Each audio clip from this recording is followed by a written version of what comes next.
right. Hello, everybody. Facebook What's land. what's going on, everybody? I'm here with Bradley Dean Divins, my partner in crime in the Enrique Iglesias camp.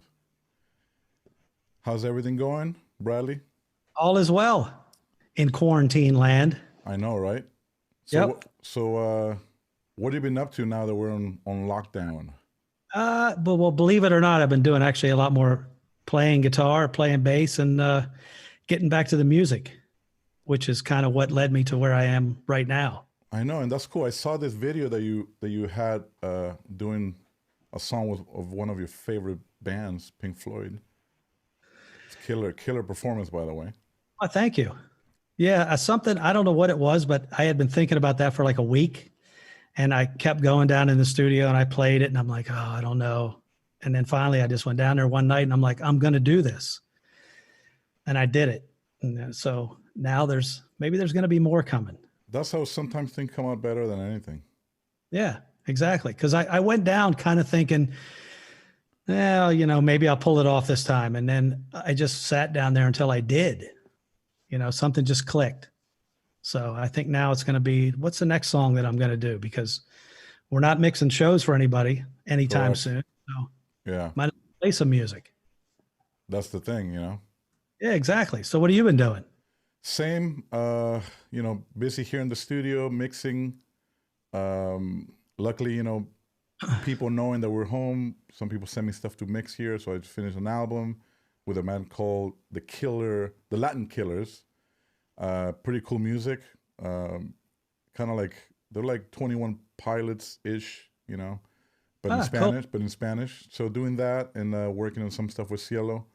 I think actually, uh, yeah, apparently I want to make sure everybody's hearing everything okay. Let us know because there might be a slight delay or some kind of thing. Let us know if everything sounds okay out there, please. Send us a little note. So yeah, so just doing my thing here as we always do, trying to stay busy. Yeah. Getting used to being home this much. Yeah, I was actually recording a band in my studio when the state got locked down. Band called The Arrival. It's a local band here in Hagerstown. Yeah. So yeah, Are you making still doing overdubs for that, or what's that? you still working on that album? You still working on it now? Yeah, we're waiting for the restrictions to lighten up a little bit here in the state, and maybe we'll start up again. Yeah.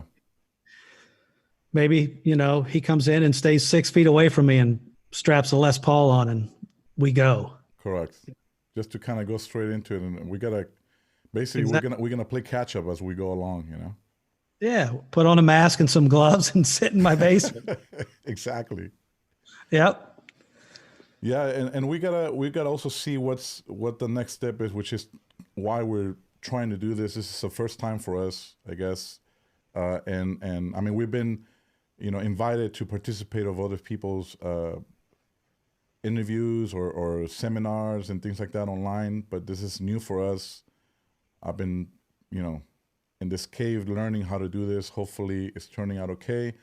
Uh, Someone wrote me a note that there's like a delay. Oh no, everything's good with audio and video. Cool. Could be a touch louder, they said, but I'm Canadian. Oh, that's Jim. Jim Yakubuski is checking in. What's up, Jim? How's it going, Another. Jim? Friend Luis is there. Steve Divins. Uh-huh. Everything's fine with audio and video. Okay, cool. Cool. So that's good news. That means so far so good. Uh, you know, I think this is changing a lot. I mean, yes, there has been a lot of stuff going on online for a while now, but I think this has forced a lot of people like us to learn this new craft, which is all this streaming thing and video and right. Because we don't do video. No, I don't do video well, and we've been actually reaching out to a lot of friends. Jorge, who is our video director with Enrique, and like my friend Christian, who knows a lot about the streaming stuff or doing stuff online. And I've been reaching out to a lot of people and trying to learn, and it's a whole different ball game, and I'm trying to Yep. figure out. So Hold this it. will be the first of many, hopefully. I got adapters and cables everywhere. It looks like a ball of spaghetti behind my rack here. Oh yeah, It reminds me of some of those shows that we've done, like in some places that sometimes get a little nutty, Yep. So let me jump into that and ask you something, because I get asked that every time I'm somewhere. So I figure, why not ask my brother in arms, like, if you were to recall any particular instance or show, like what would be one that kind of left a mark, and not necessarily in a like, oh my God, this was amazing, just something more like a funny story, perhaps. I would have to say the day that we walked in at sometime around noon to 1 o'clock, I think, in the afternoon, Uh huh. to see PA in boxes on the field. Oh, I think I have some photos of that. Check it out. And we were going to have a show in, like, I don't know, 6 or 7 hours from that time. I And do there's remember that amplifiers, day. there's speaker cabinets, everything in cardboard boxes sitting on the field. Wow. What was it? There was a flood at the warehouse for the sound company.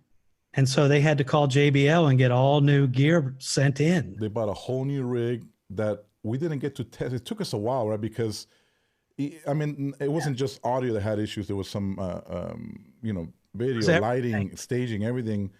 And by the time we got to be able to work anything, the place was full of people, with thousands of people, and Yep. you only heard the PA once with me walking the microphone, basically, right? I just walked the microphone on the runway.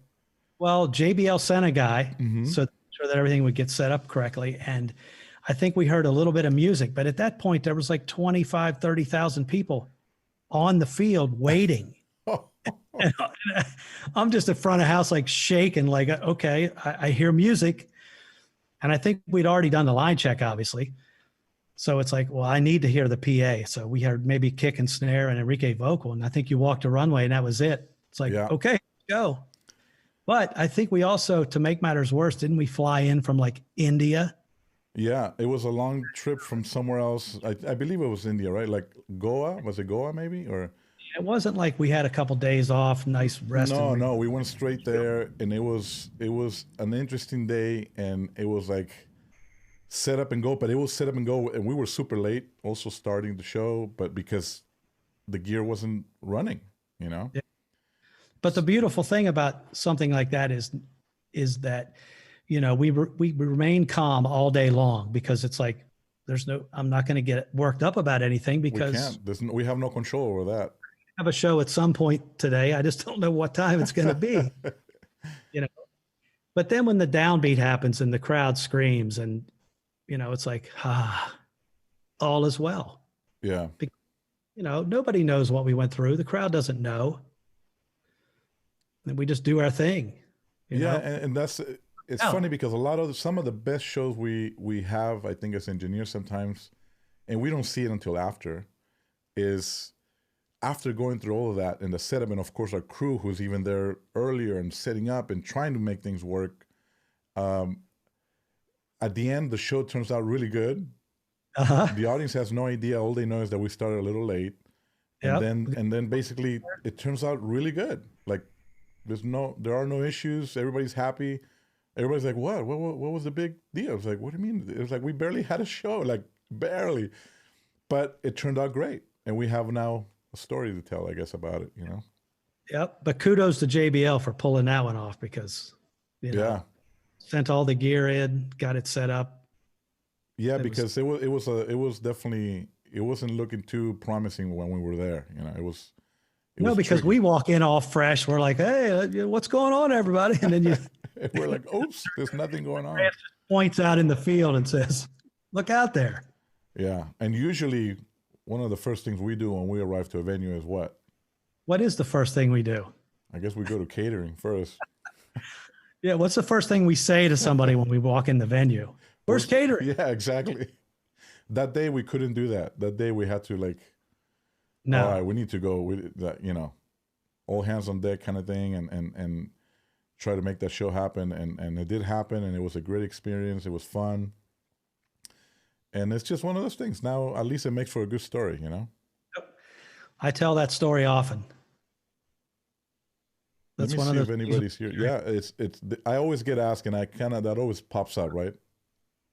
It's one of that question always pops up as far as what is a crazy story that we have about a show, whatever, and that's the one show that we always remember.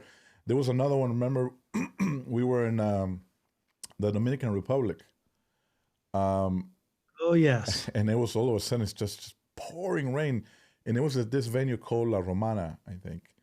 It's sort of like a mini Roman Yes, it was because theater, I was right? all the way up in the top of the seating. Yes. I was looking down on the stage, and Yeah. you were like in a hole of surrounded by concrete. Yeah, it was pretty intense, and then it starts pouring, but so much, and I can see it coming down the steps because they were like the seating was basically steps, like a coliseum kind of thing, and then just the water starts rising. It was like Yeah, water up to my ankles. it wasn't a typical Caribbean storm, which blows in and blows out. This one No, just kind it stayed for a while. Next all the wires and power line, everything's underwater basically. They start putting tents to try to cover the consoles and things like that, and we did the best that we could, and we were like, for a and then moment, we we were at a standstill, and then we went to catering, and we were at a standstill for a little while, but while we were waiting for the rain to go by and see if the gear is even working, we start testing things, and half of it is working, half of it is not. Discussions start happening. Is this going to happen? Is this show happening? I think the pedal board started misbehaving too and working, and we just kind of put things upside down and hope for them to dry, and just and wait it. went away. The moon came out, and it was another one of those memorable evenings. Exactly. All of a sudden, and we thought it was going to get canceled.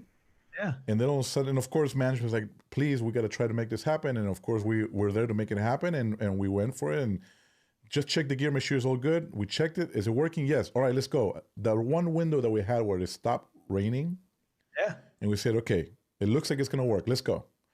And we that's- started, and it was great. I think we might have had one channel that went bad, maybe on the sub snake, that like a tom mic or something, if I remember correctly, that might have started acting out, cutting in and out, but that was it.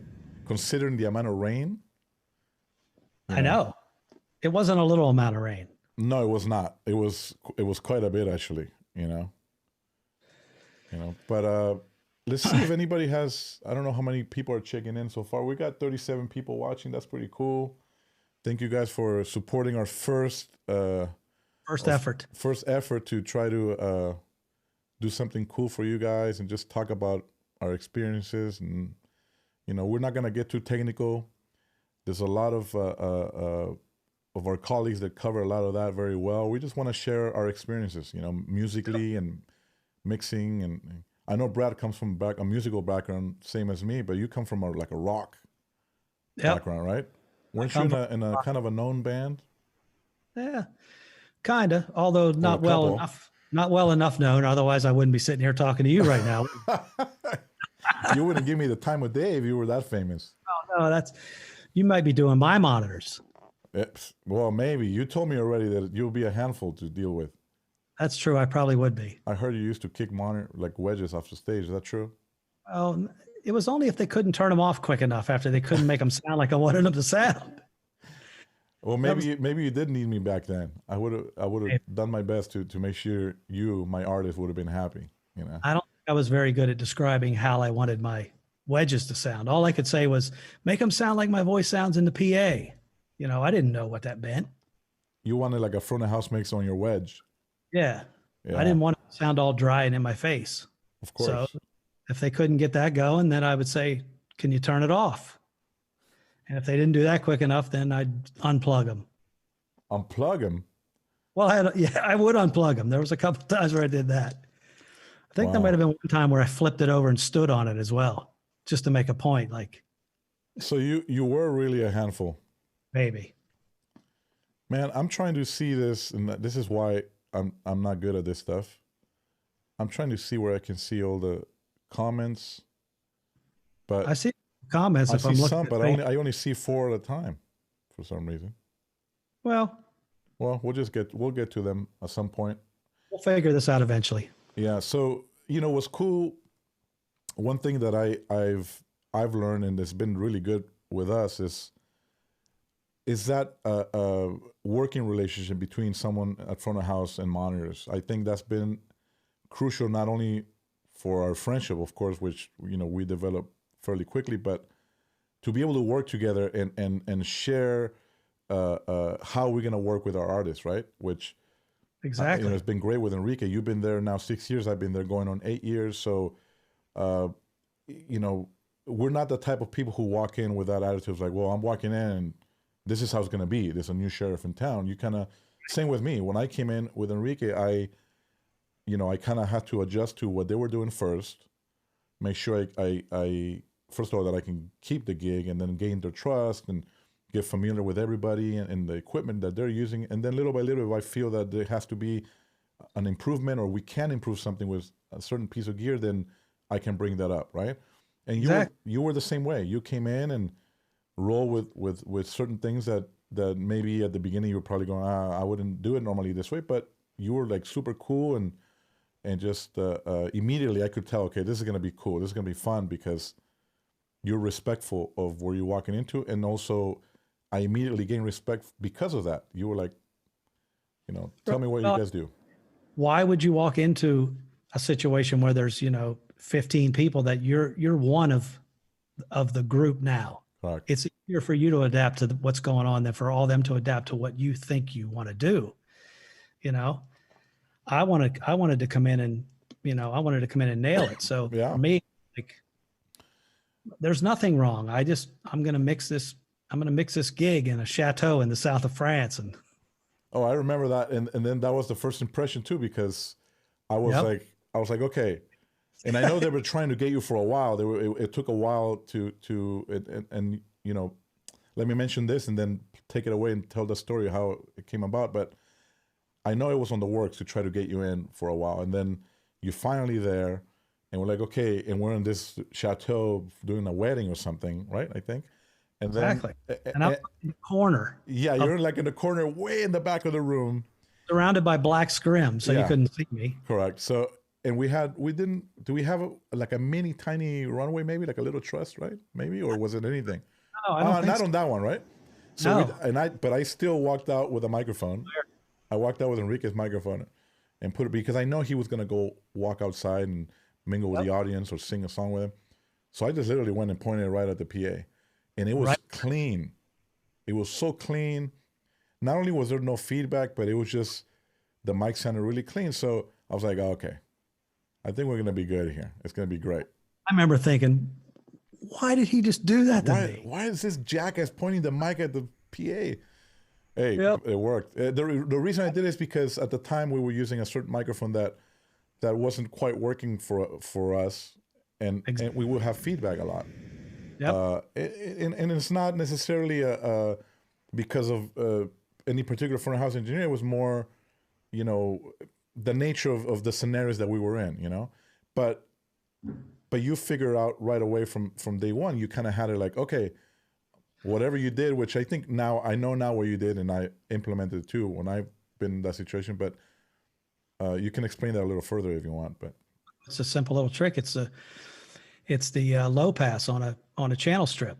The low pass at down around 10K. yeah, And because of the gradual slope on the particular channel strip that I like to use, you still get a lot of top end out of the microphone.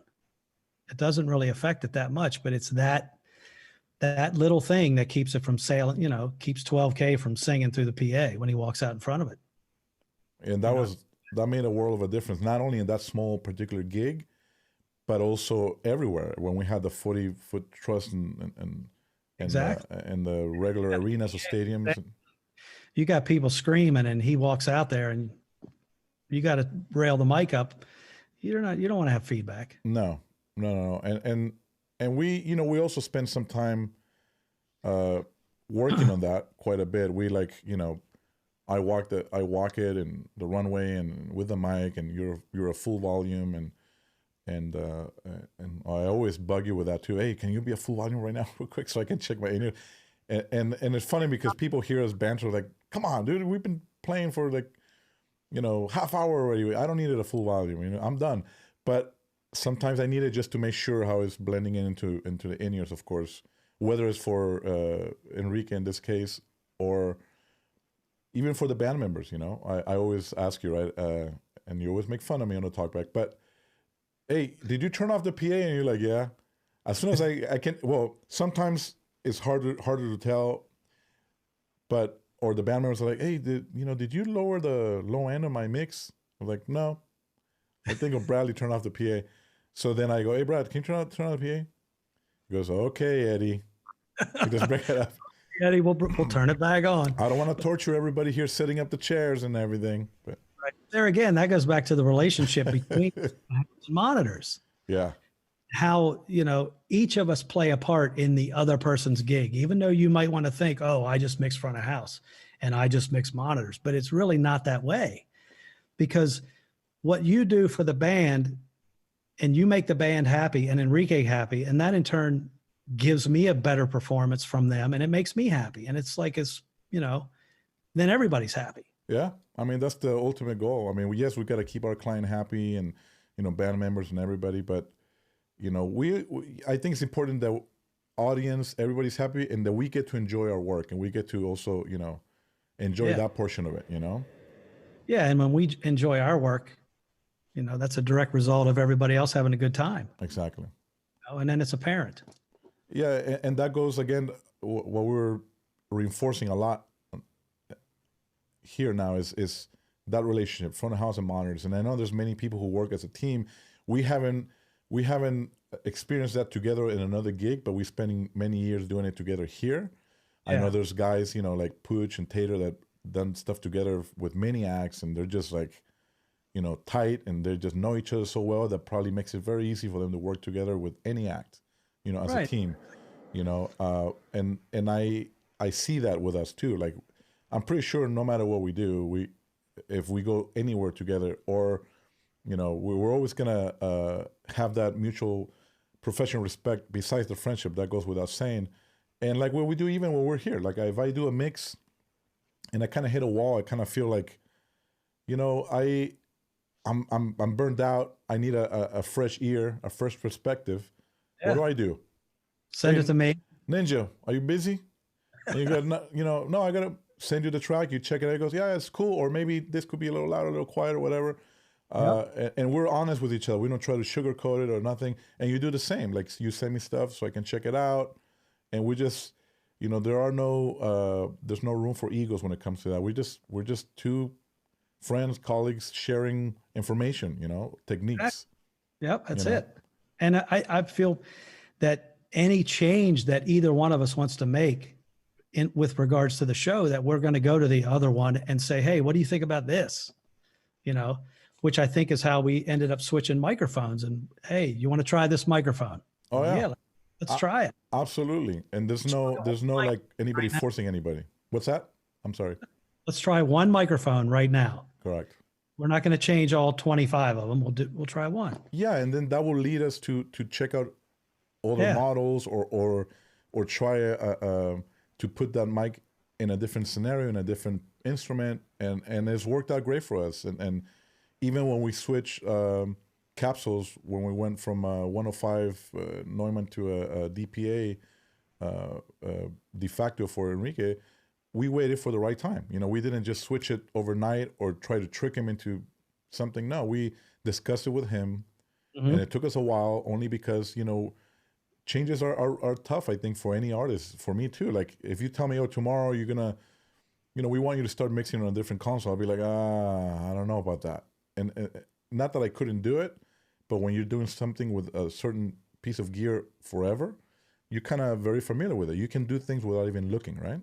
Yep. So it took us a little while, but we eventually had him tested, and he loved it. And I like that story, though. I think you should tell that story. The whole thing, how we got him to, because you and I had tested the microphone out on the runway. I don't know how many times. Yeah, we already had it ready, and then we were using it already on Laura and Celia, on our background singers, and they sounded great. And they normally sit all the drum mics. Oh yeah, they sit between the percussion and drums, and it just made it so much better, so much quieter, and whatever was being picked up by it still sounded like a regular drum set coming through, or percussion. It didn't sound like an EQ'd version of it because it was being picked up from the side. So it was more pleasant, even as bleed, or as leakage. But then, you know, as we were trying to change the capsule for Enrique in this case, you know, we waited and had many discussions with him until we had a rehearsal schedule. I And remember. remember that, so that was fun. But I basically, all I did is, because I didn't want to make any drastic changes for him, I basically just EQ'd and tried to match what we had before for his in-ears, because I knew we were going to have a benefit anyways, whether I changed the curve of it just to make sure he's comfortable and there's no changes. But the benefit for me was going to be way less leakage, less bleed from audience and instruments coming into the mic. So I didn't change it much for him and his ears, but I had the added benefit of that. But I knew it was going to be very beneficial for you also, you know, out there with the screaming fans and everything, which for me was basically like a room mic. If he was to sing soft, and you know, when he does that, like on Bailamos, he sings really soft and has that sexy, breathy voice. He's in the middle of the audience singing that, as you know. And it was hard for me to turn him up in his in-ears Yep. until we switched the capsule. Now I'm able to just turn him up and his vocal just comes forward. So those are things that are very helpful. And we were happy when he was able to switch or willing to switch. He's very open to that. And like I said, that was what we discussed earlier about trust and, you know, earning the trust of your artists and band members and things like that. So when you propose something, they actually listen and trust that you're doing it for their benefit, not just for a brand or nothing like that. It's because we wanted to use the microphone. No, of course not. That's not how we roll, and that's something that you and I take a lot of pride on. As far as anything that we use or endorse, it's because we truly use it and believe that it's a good piece of gear. You know. Exactly. Yep. So tell me. Here's something I want to talk about. Yeah. Why is it, no matter where we are in the world, and you say, "Hey, let's go get some lunch," and I say, "Hey, let's find some Thai food." That is something that we do. And well, first of all, we love Thai food, of course, right? Yes, we do. But why is it Thai food? No matter where we are. No matter where we are. And we do find some. Well, actually, you find places. Pablo, who's our programmer in the show too, great musician and producer too. He also is good, you know, finding places. And you guys are. We already got it. I start getting the text. Yeah. All right, we're leaving. Lobby call in 10 minutes. We found a Thai place. Yeah. Remember that one place we went to where we walked actually like past the kitchen as they were cooking? Yeah. Oh, where was that at? Was that? I think that was Kiev? in like, No, it was not Kiev. no, it was like Belgium, or it was somewhere in Europe. That It's was somewhere really good. I've been looking for Thai food. But it was good, remember? Yes. And I remember walking up to the door and you guys were like, "Oh, I don't know about this." I'm like, "Look, Trust me. You're like, you want to go to?" there And was I another. What about the other place you took me at? What's that? Remember, you took me to another place in Amsterdam. Oh, what was Something that the place? Blue Bird, the Blue Bird or something. Thai Bird. Thai Bird in Amsterdam. Oh, You got to walk through man. the red light district to get there. That's again, you walk in and there's the kitchen. They're cooking, and then they set the plate down on your table. And it was tiny, right? That place was super small, right? I could barely fit in there. It was probably had what, 3 tables maybe, but like for 2 people each. We were Yep. like this, really tight. Of course, you know, me being huge, but great But it's food all too. Thai food. Yeah, why is? I mean, I guess we just love it. We do try local food though. We do. You know, we do that too. But we know we're gonna get local food when we go to the gigs, Maybe that's what it is. and then we're gonna get local food also when, you know, at the hotel and stuff like that. And a lot of times we just say, okay, is there Thai food here? Let's go check it out. We like spicy food. I guess that's what it is. As long as we have a dish of prick non plow, we're good. Oh yeah. that's pagra pao. Yep. And then of course I told you that I had a recipe for it, and then I sent it to And you, and the now you reci- make your own. And you know what? My girls love it. In Pat fact, Proud. I should make it again. I know my daughter just asked when we were going to have Thai food again. So Oh, we gotta make it. to venture out and find Thai basil I think we should. in the quarantine. Well, yeah, that and also the Thai chilies, and then some fish. A freezer full. You still do? Oh, but you grow them, right? I grow the Thai chilies. See, I haven't And gone there yet. so I have plenty of Thai chilies. Well, send me some. Mail them to me. Yeah, but you're in San Francisco. So? You should be able to find them. Oh no, I find them. I just want yours. Oh, you want my Thai chilies? Yeah. I'll send you some. Organic. Right? They're close. Grown on Bradley Dean's Divins That's yard. Yep, grow in our garden. That has value. If you can sign a couple of them for me, it'll be great too while you're at it. Some Thai chilies. And yeah, so I need to make some pagra pao and bring that stuff home again but your recipe had no onions though. That's right. No onions. Which is, come on, man. Come on. You got to have onions. No, not me. What do you put instead? Nothing? I don't put any onions in. Really? I don't like onions. Man. So, one of the first times I went to Japan, a friend of mine took me to this, I guess like a noodle house or something. So the first bowl of spicy noodles I get, there's onions all over the top of the noodles. And I'm like, oh man, I can't have this. So I pushed them all to the side and I ate it. And I'm like, I got to learn how to speak. I got to learn how to say no onion in Japanese because we were going to be there for a while. And of course I did. And it's nigi nashi, as much as I can remember that. I think that's what it is. That's onion, or nigi nashi is no onions? It's no onion. Okay. And that served me well. And then of course we spend a lot of time in Mexico now. And of course I love Mexican food, but I don't want the onion. So I had to learn to say no cebolla. And I think maybe I learned to say no onions in Greek, but I can't remember what it was. Yeah, your Spanish should be awesome by now, but I don't know if it is. You say no cebolla. What's the other word that you say every now and then? When we're talking and you turn around and goes, Claro. That's the extent of your Spanish, but it's getting better. Looks up and says, oh, he's paying attention. Yeah, he knows what's going on, but we're talking about you. You don't even know it. Oh, he has no idea. Nope. So I was going to ask you now, because I know you were planning to have your fixing to get mixing classes. Yes. And those are, for whoever hasn't seen them yet, they're pretty amazing. He deconstructs mixes with a couple artists and shows you, killer parallel processing and all kinds of really cool stuff that he does while mixing. So check out those classes. Stay I guess stay around, check it out. Look for the ads for the fixing to get mixing class. So now that you're not, because of where we quarantine stuff, are you planning on doing anything online? Well, that's the plan. Obviously, my original concept of the class was to be in front of people and talk music and, talk about what I do and how I got into doing this, because I wasn't always a mixer. I was a musician first. And so, it seemed to go well in the live environment. The class ended up running like 5 to 6 hours. I'd go through a couple different acts that I'd worked for, live tracks, break them all down, talk about what things were important to me as a mixer, and try to keep it as creative and artistic as possible. So then when and we had just come off doing one at the Kennedy Center, which we did for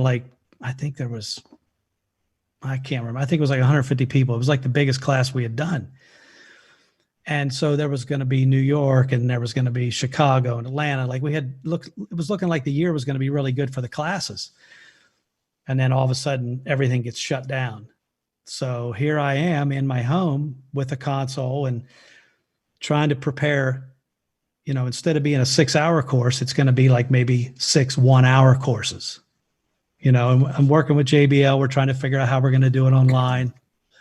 Maybe it'll happen towards the end of next month or first part of June. So yeah, I would say, just watch Fixing to Get Mixed, and you'll see me. If you follow me on Facebook or Instagram, I'll post something. But, keep my mixing chops up.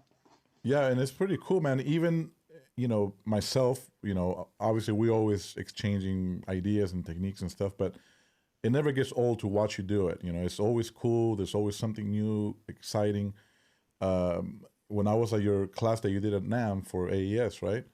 Yep. That was killer. And it wasn't just, people who are not full-time engineers. There were absolute pros in that room, and they were all like, oh wow, that's pretty cool. And they were all asking questions and wanting to learn things, and or just inquiring like why you do it that way. And it was just such an open conversation among professionals that was pretty cool. And that I think that's one of the cool things about your class, that is very intuitive, is very easy to understand, it's very uh, open.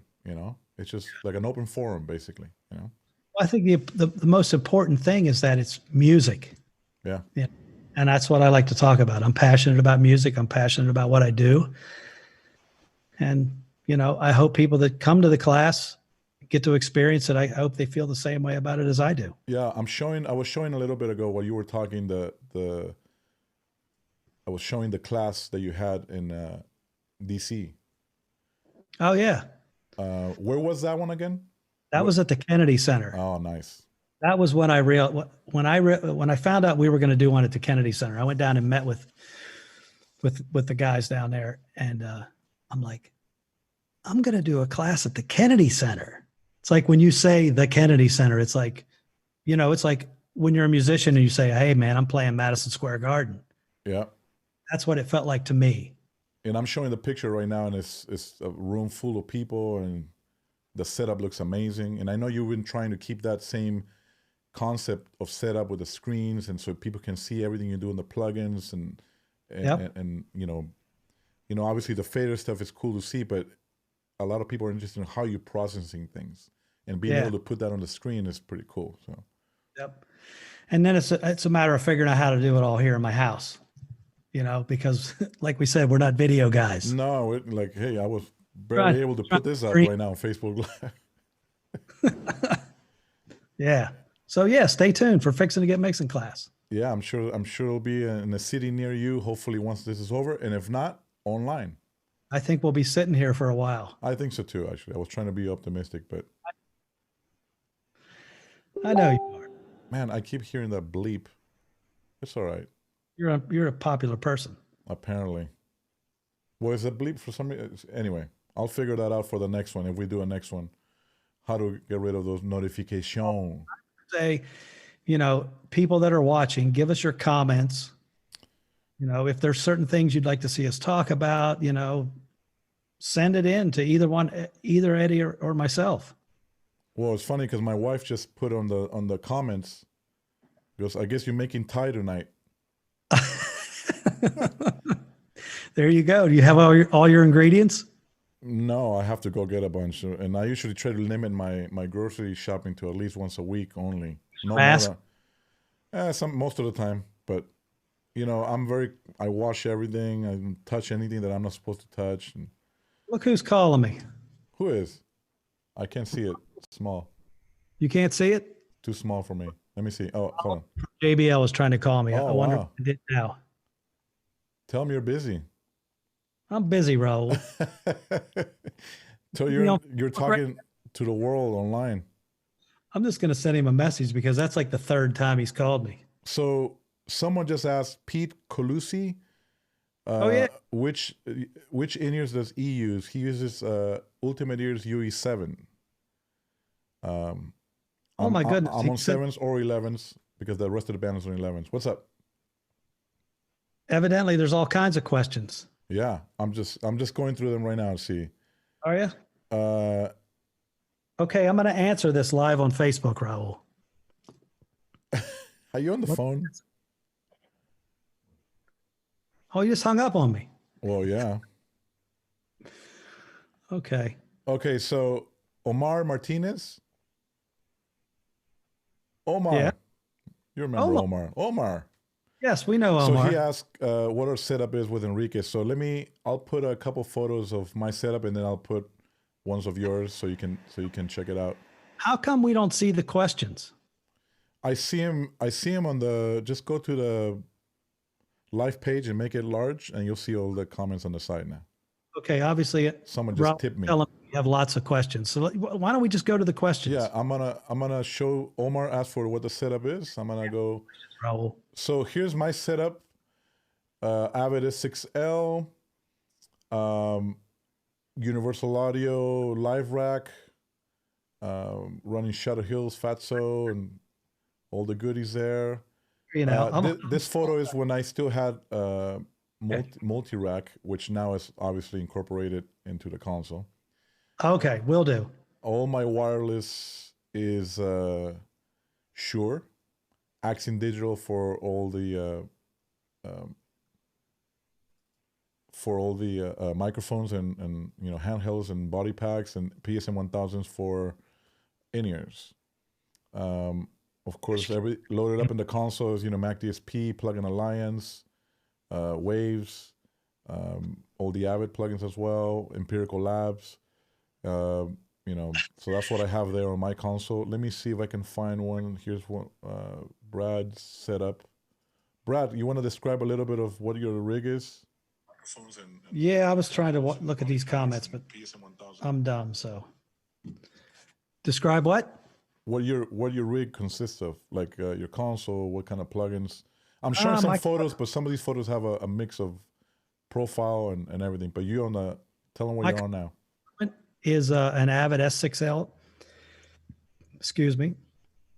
I also carry a real-time rack with me, so I can make use of some Brainworks plugins on the Universal Audio platform. I like Shadow Hills, as you can see up here on my screen, one of my favorite bus compressors. I use stuff from Empirical Labs, McDSP, Plugin Alliance. Yeah. I don't carry anything other than this real-time rack. That's pretty much it. Yeah, that was a game changer, wasn't it? I think. I think that's pretty much the gist of my rig. It's console, real-time racks, and some plugins. Because everything else happens with your ears, my friend. That's right. It's all in the ears. Smile and dial. Did you see any other question you want to answer? I see. I can't turn my phone sideways and look at Facebook. Let's see. Let's see if I find something here. Well, there's some new comments too. Honey, we'll get better at this. I promise you. So I'll check my wife's laptop. Yeah, my friend Luis asked if I use a Mackie 1604. No, Luis, I do not. Not lately, at least. I used to. Let's see. Emmett. Emmett's question: why do you guys call each other ninjas? Well, because we're like ninjas of sound is what we consider ourselves, I guess, or someone called us that one time, I guess. Well, I was trying to remember like where that started, because I've taken it to like every gig that I've ever done. Yeah. Somebody in the group will be, what, my ninja, Yeah. And I would say it might have been Greg Howard. Yeah. That started that. Greg is Brad Whitford's guitar tech, and him and I worked together on Monster Magnet. I think that was the first gig. I think that's where it began. So it goes way back. That's the origins of. That was the origin of Ninja. Well, Andrev, our friend from Bulgaria. Yeah, he's asking how bad is B and C stage with Enrique with regards to feedback and spill. Are you riding the fader all the time? Go ahead, Bradley Dean. Okay, so yeah, I'm riding the fader all the time. My finger actually never leaves the fader. Okay, so now I can look at some questions, I guess. Maybe. Well, don't forget to answer Andres first. Anyway, yeah, it's a matter of riding the fader. It's that little trick that I do on the channel strip with the low pass at 10K. Sometimes I'll even go down to like 7K, depending. Obviously you're going to splay the PA, the main hang, maybe a couple of degrees out, so it's not blowing onto the ramp. And but the biggest thing, and the most important thing, is that when he goes out to the C stage, I don't mix at 99 or 100. I pull it back to, I'm not sure the dB limit that I pull it back to, but it gets very quiet when he goes to C stage. because why would I mix the C stage at the same level that I mix the main stage at when it's a whole different thing? It's acoustic set, you know? I agree. Louder is not better. That's always what I say. Louder is not better. It's just loud. Correct. Now, the same answering to Andrev, kind of the same question, how it affects me on monitor side. I do ride his vocal quite a bit. If he's singing very quiet, then I'm gonna crank him up, and then when he starts singing a little louder, and sometimes it even goes. And people think I'm crazy for this, but my whole purpose is to try to keep his level pretty consistent and leveled, and even in his ears. So there might be syllables or words that I bring up and then bring him back down depending on what I already learned throughout the years of where he sings quieter, a little softer or louder. Then I'll make those moves to adjust. Yeah. And same with certain instruments when he's on the C stage, which is behind front of house. Then I'll make those adjustments, not just for Enrique in this case, but band members. Band members might get a little bit more click, or maybe they need a little more drums, whatever the case may be. But their mixes get adjusted, and of course I use Snapshot for that. But their mixes get adjusted for that C stage, for sure, because it's very different to be out there. Just another animal altogether. Completely, and of course, I bring down some of the reverbs, and then as they make their way back, then everything gets restored to their normal stage setting. So that was a good question, Andrev. Are you able to see questions there now, Bradley? I do see questions. So if you want to choose one to answer, go for it, man. This is very informal. We're not following a script or nothing. We're just kind of okay. Here we go. Learning as we go. This is from Tater to you. Are you going to do any monitor mixing courses? Oh, from Tater to wow, that's a cool question. I would love to. As I'm learning how to use all this streaming gear and everything else. The idea is, yes, to do maybe some instructional stuff or courses on monitor mixing, and then because I always done studio stuff as well as mixing in the box and things like that. So there's going to be a little bit of everything, but yes, I'm extremely interested in doing that, and that's something that will happen soon, I hope. So yeah, great question, Tater, and thanks for joining us here on this live thing with Bradley Dean Divins. Oh my. Okay, so let's see if we have another question. Well, Carlos Parker says, Bradley is a feedback ninja. How about that? Carlos. All right. Oh, so here's one from James Hopkins. Yeah. Can I describe the gear that I used when mixing him and Garbage? Go for it. Let's see. Front of house for both of those acts was a profile. And everything was in the box. I carried a console, and that was it for those gigs. Him had a full live backline. Obviously, everything was live, and Garbage had everything was digital. So the only thing I had on stage for Garbage was a drum set and Shirley's lead vocal. Two completely different acts, but the approach was the same, I mean, the gear was pretty simple. I'm a less is more kind of guy. And once I find something I like, I kind of stick with it. I think I was on a profile from 2007 until 2017. 10 years. I'll put the photo back on. But, it'd be great to carry outboard gear, but is it going to work every time? And are we going to get it in Sri Lanka? Well, that's another animal. I'll just stay in the box. But I mean, that was it. It was pretty simple.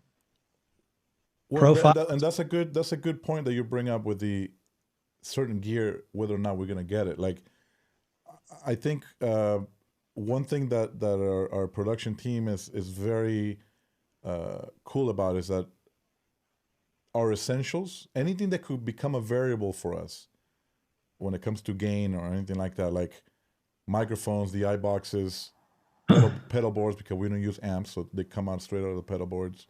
Yep. Interfaces for keyboards, anything that could be a variable like that, we travel with. Everything else is pretty standard that we can get pretty much anywhere. The console, which is the center of operation, is our heart or the brain, if you will. Yep. As long as I have that, we can do whatever. And we always request the same console. We really don't have an option two. It's that console, and that's what we need, and that's what we need to have. And then same with my wireless. The wireless, it's we can get them everywhere. The Shure wireless is pretty standard and it sounds great. So we travel with our essentials, and then we keep it consistent. I haven't changed a gain for our show in I don't know how many years. Like only at the very beginning, as we were dialing things up, or if something new comes up, we might adjust the gain. But for the most part, everything stays the same. We're just mixing with what we already have established. I don't think I've touched a gain knob since I got on the S6, 2017. I know. You know right away. Yeah. Even though you argue with me sometimes. I do argue with you, but I like arguing with you. You say it's fine for me, and I'm like, it's not fine for me. How can it be fine for you? We're metering at two different stages, two different ways, but that's what makes it fun. You know who gets the crack out of that is the band member, because sometimes. I know. Like your talkback will if I have it muted, then it will only come to me. Usually when we're in a song mode, right? But then I can talk to you also directly, or when we're in rehearsal, then you're open to everybody. So when we start arguing, but in a friendly arguing, I guess, we just start going at it. People just the band members are just cracking up. Here goes the married couple. Well, because by that time. Oh yeah. By the time we get to actually listening to things, what have we gone through? Yeah. How long did it take us to just get to that point? That's true. Because every day is a different experience. So by then it's like, it's not the right level. I'm telling you, I know the level. It's not right. Yeah. And even though we're joking about it, there is that level of trust that when we talk about it, we look into it for sure. Because it could be in many spots. It could be on the splitter going to you. It might be fine for me, and it could be not. It could be one-legged for you. So there are scenarios where that happens as well. So we just listen to each other, trust that our judgment is correct, and we always check with each other. Hey, does this look right? It looks low to me, or looks high to me, or check it out, and you check it, or I check it, and then we go back and forth. And most of the time, I would say we're on the same boat. Like. And 90, it may take a little bit longer normally than it should, but in the end, yeah, the band walks on stage, we know that everything is right. Exactly. And that's the idea. That's the idea. And then at 10 minutes till showtime, you want to do it again. Exactly. That's how I do it. I know. We do it, and then we wait. We just kind of. Yeah. It's funny because I know why you're making this reference, because sometimes we'll run a rehearsal, and it might be a long rehearsal all the way up to doors, and then we open doors, and we've basically been line checking for 3 hours, but then we're about to start the show, and I'm like, let's do it. Let's double check again, everything. I just can't go, not just check the essentials. Let's just go, or something to tell you, we won't have time. Let's just check the essentials, and wonder I end up doing what? We end up checking everything again. Checking everything. I know. And I say to Pablo, watch Pablo. He's going to do everything again. I know. Check two things. But it's funny because you mentioned this, and I remember you went to see Pink Floyd. Roger Waters. Roger Waters, sorry. So please tell me how that was. Story, which I bring up to you every time you want to do line check right before the show. Yes, sir. So we walk into the arena, sit down, and the first thing I notice, there's no music playing. It's quiet. And I'm like, this is great. There's no DJ on stage, that's nice and quiet. Then the video comes on. And I also noticed there's no line check happening. There's nothing going on stage. And and it made me think, like, why can't we do that? Like the audience is just waiting for the show, and then it just starts. But, Yeah, it's... I mean, Roger Waters, and they're carrying the same gear to every show, and it's a whole different thing. It's just, but it's more than that. It's me just digging at you. No, let's not do it. Of course. You live for that. Let's stay quiet. Just a little, you like that. That's all right. Roger Waters not do a line check, but we got to do one 10 minutes before the show. Yeah, I know. It's funny. But you know what? I will say that 99.9 times, or maybe Everything's fine. yeah, I would say that that's a fair statement, maybe, or maybe 99%, maybe without the point nine. But yeah, because we go through and how many times we have encountered an issue right before we go on? A few Oh, there's times. It happens. been Not every once or time. twice. I know. It has happened, and we always go, yeah. Aren't we glad that we checked? It's just me being me. I know, That's and I stepped go, over the monitors and stood on them and looked at the monitor engineer. just busting balls all the time. Let's see if we got another question, Yeah. because I did see one here. Where is it at? I think somebody asked what microphone was Enrique on before we switched him. He was on the Neumann 105 with a Sennheiser stick, Yep. 5000 series. So we switched him to a DPA de facto 4018 V Yep. with the Accent Digital wireless by Shure, and it's been working out great. Especially, that whole C stage thing, wireless wise, is incredibly solid, and sonically because of the DPA capsule, it's just we're incredibly happy with that. So it worked out really well. Here's a question for you, Eddie. Uh-oh. This is from my friend in Russia, who I think babysat me at front of house on one of our last Russian gigs. Do you play a musical instrument like I do? I do. Not as good as you probably, but I play. I lean towards percussion and drums, even though I'm not a drummer. But I used to be in the band for like, I don't know, 10, 12 years, where I played keyboards and percussion, and a lot of times at the same time. So I'll be doing chords with this hand. I'll be playing timbales, cowbells, shakers, and tambourines with the left hand. So I do come from a musical background. I play piano enough to be able to fix it in Pro Tools, so I'd be able to play some stuff. From a musical family, and so I've been around it. So that's why I'm able to play a little bit. There's songs sometimes that I produce here with my wife where I'm playing bass. Most of the time I try to hire a professional bass player, but Never asked me to play bass. no. Why? Because I play with a pick. You play with a pick, and we frown upon that. No, I don't frown upon that, but I know. someone who just posted a question earlier or a comment frowns upon that. No, I'm just kidding. Okay, here's another one from my friend Juan, from who used to be from South Africa, and I think now he's in New Zealand. He says, "Do you gain share from the stage box, and who takes control, or do you use analog split?" Do you want to answer it? Go ahead. Only gain shared once, twice, and it worked great. It was great. We talked about doing it, but for some reason, we like to torture Andreas with having to get us 4 stage racks. Yeah. Well, it's worked out, but we haven't done it right that many times to say, okay, it's rock solid. But I guess I don't see why it wouldn't be. And the times that we did use it, who took control? I did. And normally it's whichever console gets turned on first, but by the time everything got set up, that's how it was already.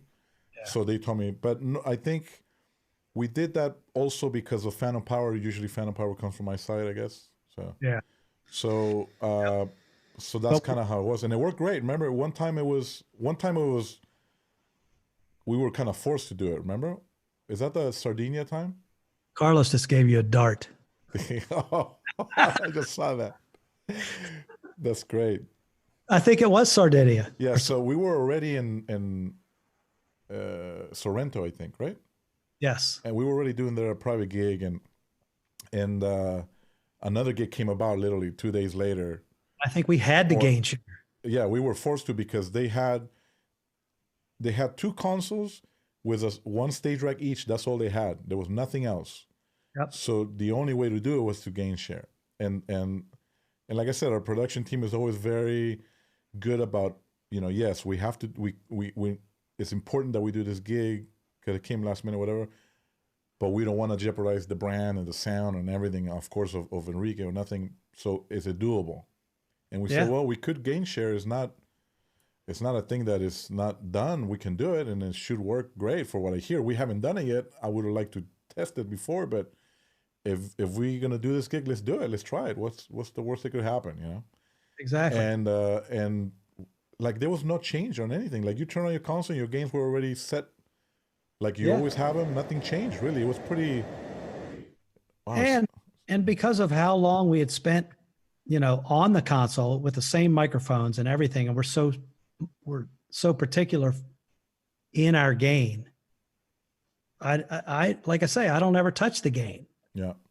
It's not something that I grab for. If something's wrong, I know it's on stage. But what was cool about it is that once it was plugged in and all set up, you were able to just walk up to the console and it was exactly like you had it, even without the gain sharing. So the adjustment happened in the background where you didn't even notice. Mine obviously was going to remain the same, but even when we tested, remember, I'm moving the gain, and nothing changed for you. It was the same because it compensates very quickly for that. So, And of course, being that we don't share gains, we do use an analog split. correct. Passive. Correct. Yep. Must be a passive split. And again, so we know, because we know that our gains are going to be exact. So here's a question for you from Raul Gonzalez. Raul. Brad, can you talk about not using subs on an aux? I can say that I don't use subs on an aux. And I guess maybe the reason I don't is just because, I want the PA to be full range. I don't want to have to worry about, okay, so I've got low end in my kick drum and my toms and bass guitar, and let me send that to the aux. I just, I want to dial in low end on the kick channel and on the floor tom.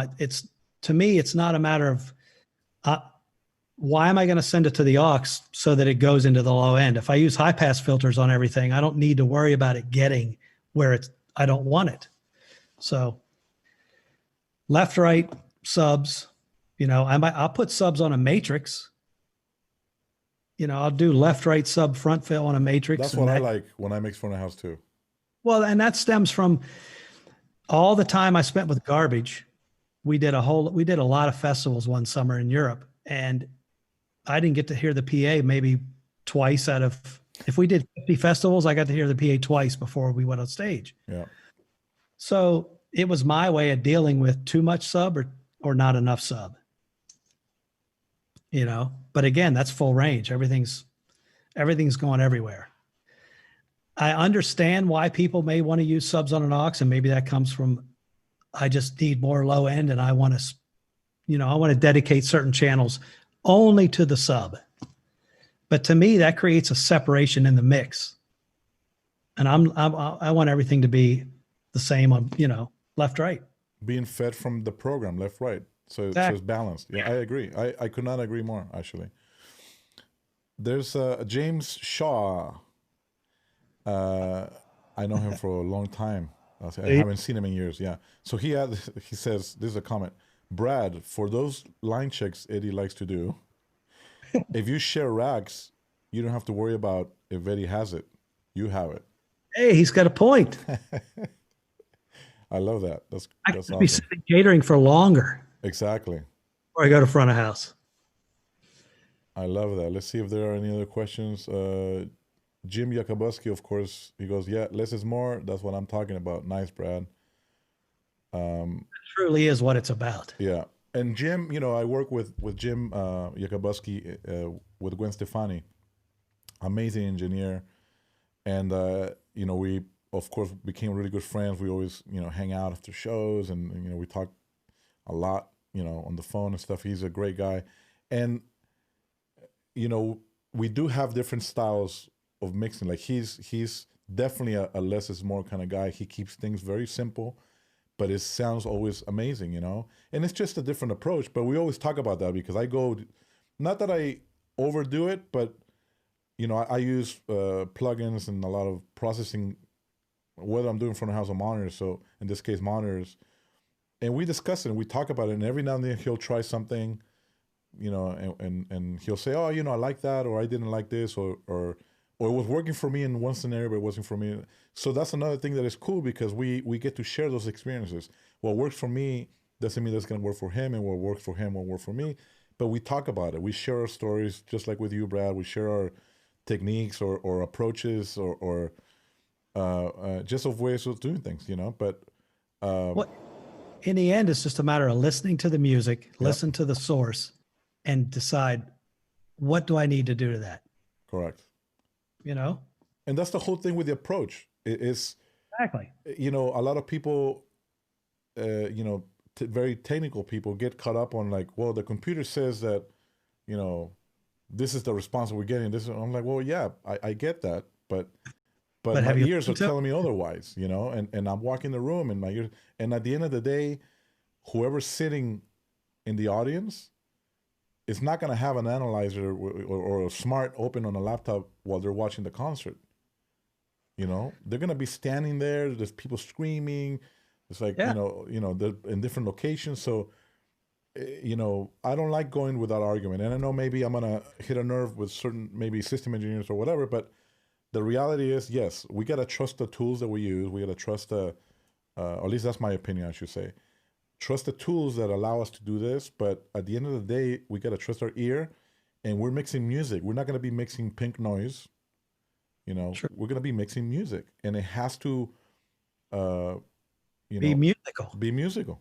That's really what it comes down to. You know, even if you're mixing a corporate gig, that yeah, you can test and align the PA and EQ it with pink noise and do all the stuff. But then you have 10 guys with lavalier mics. You're probably going to be doing some crazy queuing no matter what the computer said that you had before. Well, there was no smart involved in my tryout gig in that chateau. No, there was not. I was in the corner. I had to walk out and listen to what I was doing and then walk back. Nobody puts Bradley Dean in the corner. And they did that day, actually. They put me in the corner. Let's see. Let me talk about, What's that? you didn't ask me my first impression of you. Oh, shit. Well, there's a reason why I didn't want to ask that, my friend. Well, No, all right, here's- all right. So what was your first impression of me, hot shot? Tell me. Okay, my first impression of you was I looked at your, I think I saw your profile on maybe the Waves page, and you're standing there like this in front of the D show. Yeah, I have that photo, actually, I think. And I'm like, oh, this is Eddie Kaipo. Okay. There it is. Oh, So- I look like a douche. Okay. That- The photo's so- on screen. Yeah. Go ahead. So I get to Nice, I get to the hotel, and all you guys show up. And I think we ended up going to lunch. And we're sitting there, we're talking, and everybody's talking, and afterwards, you and I go for a walk, and maybe Carlos was with us or Pablo, and you ended up going for gelato, and you bought me ice cream. That's right. We were just shooting the breeze, walking down this street, and all of a sudden you're like, hey, let's get some ice cream. That's I'm like- right. And then I ordered and you paid for it. You wouldn't let me pay. And I thought, he's okay. He's not that bad like on the picture. And believe it or not, that's really that. And the tryout gigs for me were so stressful. Like, not really stressful in the logistical sense, but just for me because I wanted to get the gig. And so, I mean, I remember you saying to me, hey, you know, this is what we use, but if you want to change something, feel free. And I'm like, no, I'm good. But it didn't seem, you didn't show the stressful part of it at all. I would have never guessed that, actually. Maybe it was nervous, a little bit nervous. Like I felt confident, you know, because I knew that I was going to come in and mix how I mixed. I wasn't going to come in and change the way I mixed because it wouldn't be me, you know, because I mix rock bands, you know, so I come in and started dialing things in, but you were very hospitable. Thank you. Thank you. You were very hospitable and gracious. Wow.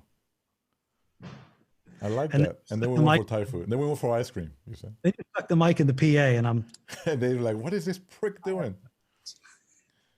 Hey, it's kind of that was the test, I guess, in a way. Let's see what this guy's gonna do. Boom, put the mic right there. See what happens. So there you go. That's pretty cool. So let me ask you this, and not to get again technical and stuff, but and we mentioned some of it as far as a mixing approach. Uh, how do you approach a mix for front of house when you get a new artist, or what's your process? Well, the first thing I do is listen to the music and, try to get a set list and then maybe get an input list. But I think that the biggest thing for me is to listen to the music and make sure that I know what I'm walking into and I know I know the songs. Get the input list, maybe get the offline editor software for the console I'm going to be using, and sit there and spin my mix up, in the computer. Try to do my homework as best I can. If it's being presented to me as, hey, we want you to come mix us, that would be my approach. If I'm filling in for somebody, then I may go to that person and ask for his console file. Yeah. May say, hey, what console are you using? I take the approach of, I'm just filling in for you. If they're happy with what you do, then I'm just going to, come in and do do your gig. That's kind of. Well, one of the things that I like when I, every now and then, if I get a breather, not during the show, but during a sound check, I will walk out and listen to it at the very beginning, because you pretty much, after those two shows you did in Europe, we pretty much went to the tour, right? After those two shows in Europe, I ended up going back and doing my other gig I think I had one more show. And then I was sitting in China at the hotel when I got the email from Carlos, which started out by saying, what was it? Something like, dear Bradley, we regret to inform you that someone else didn't get it. And there was this big pause in the email, and then it went all the way down the page. I'm like, shit, I didn't get the gig. Whatever, that we want you for the next 4 months. And then, then I came back from China, went straight into rehearsal, straight to Miami. Yeah. And that's what I remember, going out there and listening to your mix. And that was another thing, because in those small gigs that we did, it was kind of harder to tell because it was a small place. But when I would go outside and listen to your mix, I feel, and this is not to sound like, anyway, but our approaches are the same, as far as always trying to kind of get that record sound, but live, like with more power in a way, right? Like Yeah. it sounds, when you mixing, it always sounds so balanced. Nothing's just poking out. Everything's in the right place. What needs to be warm sounds warm. What needs to be bright or crisp is crisp.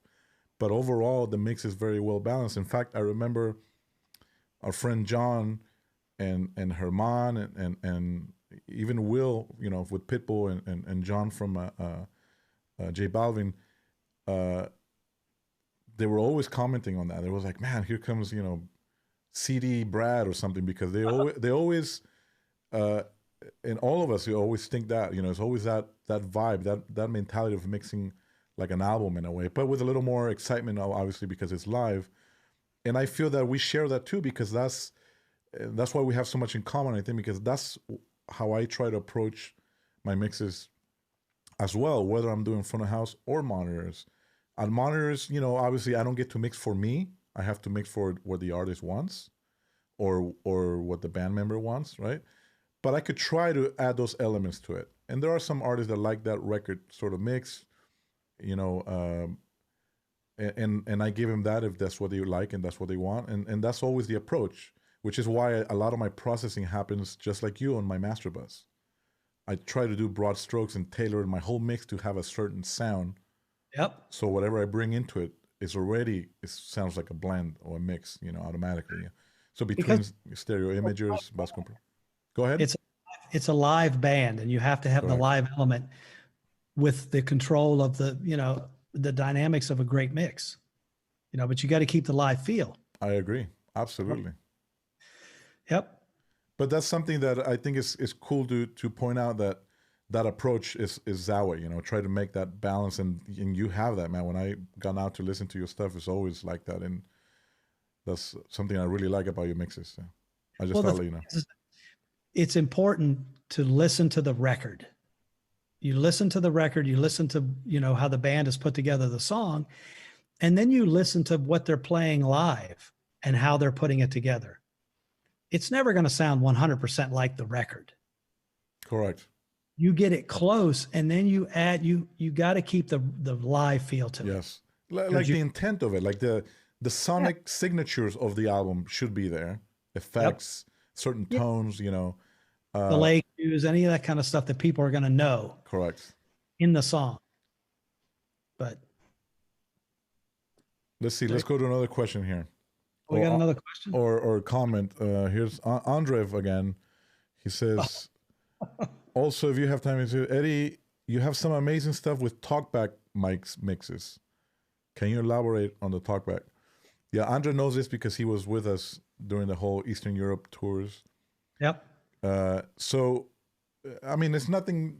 I don't see that it's something that elaborate, but because of the flexibility of the console, I basically have my one talkback mic, and I created events with the function keys where, I hold one down, I can talk directly to Brad. I hold the other one down, I can talk to, drummer or band members, or to Sharpie. Shout out to Chris Sharp. He's our amazing audio tech. I can talk directly to him.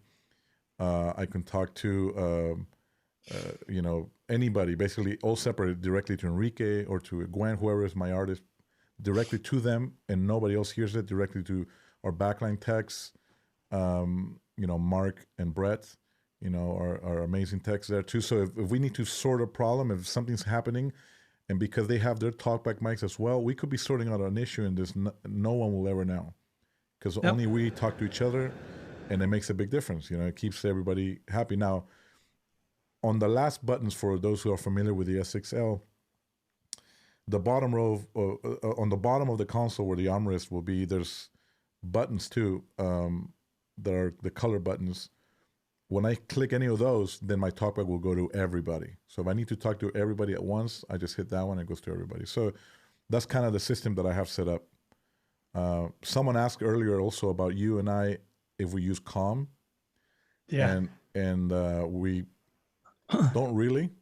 No, we don't. We have the talkback system. We have the shout speakers. Correct. We have a shout speaker right in front of us if we need to talk to each other. And I also have the radios going through my in-ear. So if someone's actually calling on radio, I can hear them clearly on the in-ear. So if something's happening, we have many other ways of talking about it. There is Calm sometimes set up for us, but we don't use it. But if someone needs to reach out to us, on behalf of Brad or for me, because it's something that is not necessarily related to the show at the moment, or something major, something whatever, then we may use it, but normally we don't. I never liked having those things. I'm not answering the phone when I'm mixing a show. Oh, what's wrong? Most of the time it's something that is not even that relevant. But so what do you make for dinner tonight? Well, apparently, according to my wife, I'm going to have to make some pak rapao. Yeah. I think we should end this around, end this here. Pak rapao, talking about Thai food. Yeah, maybe we save some things for next time, or if there is going to be a next time. Yeah, and then we'll spend some time answering any questions. We'll just go in there and answer them on text, on the comments. But man, thanks for taking the time to do this. I think for our first time, I think it's pretty cool. We had a good turnout. Well, right now we got 41 people, and I think we had a little bit more earlier. Why does my computer say 4 people are watching? Because four people are watching you, but I think 41 are watching me. Oh, maybe that's what it is. That's probably what it is. Okay. All right, then. That's because of what you said about me, but it's okay. About the line checks and stuff. I know how you roll. Sorry. I love your line checks. I know you do. Anyway, thank you guys for watching. Yes, thanks for watching. Hit us up. You can see our social media stuff is on the screen. Yep. You can look for us and find us. Stay aware for any of Brad's classes. I'm working out. Yeah, subscribe to all his stuff. Same here. I'm going to be hopefully soon offering private lessons for mixing stuff in Pro Tools, and at the same time, hopefully soon as well, doing like some kind of monitor, techniques, or like some kind of master class as well. So stay tuned. Hopefully there'll be more. I'm going to sing another song. Are you? Right Yeah, now? eventually. Not right Why now. don't you grab your guitar and sing it now? No? They're all downstairs in the studio. Oh, all right. All right, Bradley Dean. Not like that. Yeah, right? Yep. All right, Bradley Dean. Love you, brother. Thanks Love for you too. doing this with me. And we'll see everybody soon. See you next time. Ciao.